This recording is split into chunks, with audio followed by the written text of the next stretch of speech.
Hello friends, तो मेरे अगले वीडियो में आप सभी का स्वागत है। तो आज के वीडियो में हम लोग बात करेंगे कि हमारे ओरल कैविटी में हमारे मुंह के अंदर जो बैक्टीरिया प्रेजेंट है वो कैसे हमारे ब्रेन को नुकसान पहुंचाती है। In simple words, oral health कैसे ब्रेन हेल्थ को अफेक्ट करती है। मैंने ऑलरेडी डायबिटिक पेशेंट्स को ये कैसे अफेक्ट करती है वो बता दिया है, हार्ट पेशेंट्स को ये कैसे अफेक्ट करती है वो भी बता दिया है। तो अगर हमारे व्यूअर्स में से किसी ने भी वो वीडियो मिस किया है तो मेरे डिस्क्रिप्शन पे वो लिंक है, आई बटन पे भी वो लिंक है, आप वहाँ देख सकते हैं। तो चलिए इस वीडियो को स्टार्ट करते हैं। इस वीडियो को एंड तक ज़रूर देखिएगा क्योंकि ये वीडियो आप सभी के लिए बहुत इंपॉर्टेंट है। हमारे साइंटिस्ट ने हमारे मुंह को यानी ओरल कैविटी को ओरल माइक्रोबायोम कहा है। इसका मतलब एक ऐसा कॉम्प्लेक्स कम्युनिटी जहाँ अनकाउंटेबल माइक्रो ऑर्गेनिजम्स रहते हैं, जिसमें से कुछ बैक्टीरिया बेनिफिशियल होते हैं जो हमारे हेल्थ को प्रमोट करते हैं, वहीं दूसरे तरफ कुछ बैक्टीरिया हार्मफुल होते हैं जो डिजीज़ को प्रोवोक करते हैं। एक्चुअली हमारी हेल्दी एंड क्लीन माउथ हमें प्रोटेक्ट भी करती है, क्योंकि अगर हमारी ओरल कैविटी स्वस्थ रहेगा तो हमारे इम्यून सिस्टम भी सही रहेगा, क्योंकि यही इम्यून सिस्टम किसी भी बैक्टीरिया को बॉडी में एंटर करने से या फिर इन्फेक्शन कॉज करने से रोकती है। दूसरी तरफ अगर हम देखें तो जिन लोगों को लंबे समय से मसूड़े का इन्फेक्शन है उनमें यही सील ब्रेक हो जाता है, जिसके कारण हमारे ओरल कैविटी के अंदर जो बैक्टीरिया प्रेजेंट है वो ब्लड स्ट्रीम में एंटर कर जाते हैं। एंटर करने के बाद वो इजीली ऑर्गन्स तक ट्रैवल कर लेते हैं। जब ऑर्गन्स तक वो पहुंच जाते हैं तो यहीं से वो ऑर्गन्स को अफेक्ट करना स्टार्ट कर देते हैं, चाहे वो ब्रेन हो, चाहे वो हार्ट हो, किडनी हो, एट्सेट्रा। मैं आपको एक एग्जांपल बताकर समझाती हूँ। हमारे ओरल कैविटी के अंदर जो हार्मफुल बैक्टीरिया रहते हैं, जैसे कि पोरफायरोमोनास जिंजिवालिस, ये बैक्टीरिया जो है it has the capacity to cross blood brain barrier. मैं इसको ब्रीफ में एक्सप्लेन करती हूँ। BBM ये डेंस सेल्स का नेटवर्क है जो हमारे ब्रेन को प्रोटेक्ट करता है ताकि कोई भी हार्मफुल सब्सटेंस ब्रेन तक पहुंच ना सके, हमारे ब्रेन सेल्स को डिस्ट्रॉय ना कर सके। लेकिन ये harmful bacteria blood brain barrier को क्रॉस कर जाती है।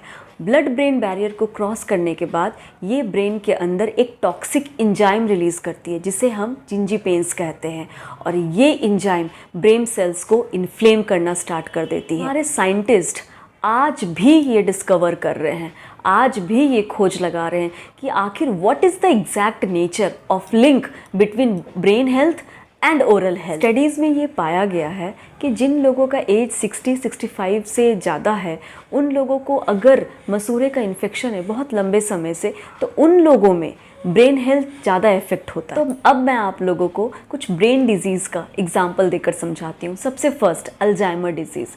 तो आप लोगों ने इस डिजीज़ का नाम सुना होगा, बहुत सारे मूवीज़ जो है इस डिजीज़ के ऊपर बना है। तो ये एक न्यूरोलॉजिकल डिसऑर्डर है जहाँ ब्रेन सेल्स धीरे धीरे श्रिंक करने लगते हैं, डेड होने लगते हैं। हमारी ओरल कैविटी की जो हार्मफुल बैक्टीरिया है वो ब्रेन के नर्व चैनल्स तक पहुँच जाते हैं थ्रू ब्लड स्ट्रीम, और फिर ब्रेन सेल्स को इन्फ्लेम करना स्टार्ट कर देते हैं। As a result memory loss, confusion, destroy mental function, और फिर पेशेंट की स्पीच गड़बड़ा जाती है, इरिटेटेड हो जाते हैं, मूवमेंट्स रेस्ट्रिक्ट हो जाती है। सेकेंड डिजीज़ डिमेंशिया, ये भी एक मेमोरी लॉस है, ये भी ओल्ड एज में ज़्यादा देखा गया है।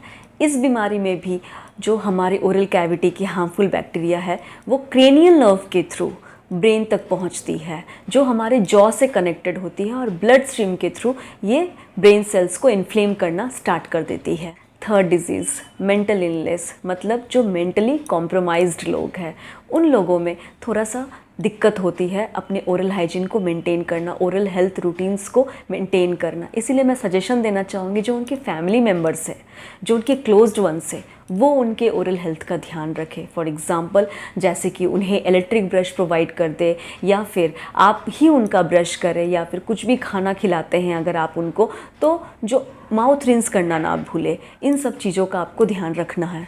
Fourth disease potential stroke. अपने ओरल हेल्थ को मेंटेन करना बहुत ज़रूरी है, क्योंकि अगर लंबे समय से मसूड़े में इन्फेक्शन है तो गम इन्फ्लेमेशन के कारण ब्लड वेसल इन्फ्लेम्ड होती है। इन्फ्लेमेशन की वजह से ब्लड ब्रेन तक नहीं पहुंचता है। As a result potential stroke develop होती है। इसीलिए मेरी बातों को सीरियसली ले, अपने ओरल हेल्थ को मेंटेन करें, ओरल हाइजीन पर ध्यान। Fifth point social anxiety. जिन लोगों की पुअर ओरल हाइजीन है, मतलब जिनको बैड ब्रेथ है, तो वो स्पीच को इफ़ेक्ट करती है। As a result social anxiety develop होती है। Sixth disease brain fog. जो लोग बहुत ज़्यादा स्ट्रगल करते हैं अपने ओरल हाइजीन को मेंटेन करने के लिए, तो उन लोगों में due to lack of motivation ये रिस्क डेवलप होती है। तो उन लोगों में मैं सजेशन दूंगी कि आप विटामिन्स या न्यूट्रिएंट्स की सप्लाई ले सकते हैं। For example vitamin B complex, vitamin C, vitamin D. अब मैं जो सबसे कॉमन क्वेश्चंस है हमारे क्लिनिक्स पे जो पेशेंट्स आते हैं, वो जो सबसे कॉमन सवाल पूछते हैं, मैं उनका जवाब देना चाहूँगी।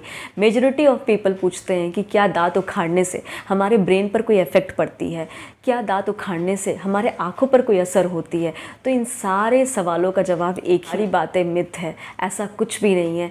दांत उखाड़ने से ना ही आँखों पर असर होती है और ना ही आपकी ब्रेन डैमेज होती है, बल्कि डेंटिस्ट जो आपको ट्रीटमेंट बताते हैं, चाहे वो मसूड़े में इन्फेक्शन है उसका इलाज करना, या फिर दांतों में जो सड़न है उसका इलाज करना, या फिर ग्रॉसली डिकेड टीथ है उसको उखाड़ना, इन सब चीज़ों का आप ध्यान रखें। उसको आपको फॉलो करना है, ट्रीटमेंट करवाना है। उससे शायद ऑर्गन जो इफेक्ट होती है वो ना होगी। तो मैं आप लोगों को कुछ इंपॉर्टेंट बातें बताना चाहूँगी। आपको कैसे पता चलेगा कि जो ओरल कैविटी की इन्फेक्शन है वो ब्रेन तक पहुँच गई है? तो सबसे पहली पॉइंट, हेडेक।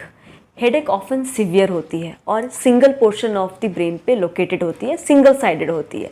सेकंड, आप जितना भी पेन किलर खा लीजिए ये आसानी से रिलीफ नहीं होती है। Third, change in mental state. Mental state change हो जाता है, आप कंफ्यूज रहते हैं, आप इरिटेटेड रहते हैं। अब आती है सॉल्यूशन की बारी। How to detox your brain. Brain को डिटॉक्स कैसे करें? सबसे पहला इंपॉर्टेंट, गुड स्लीप। 6 से 8 घंटे की नींद बहुत ज़रूरी है।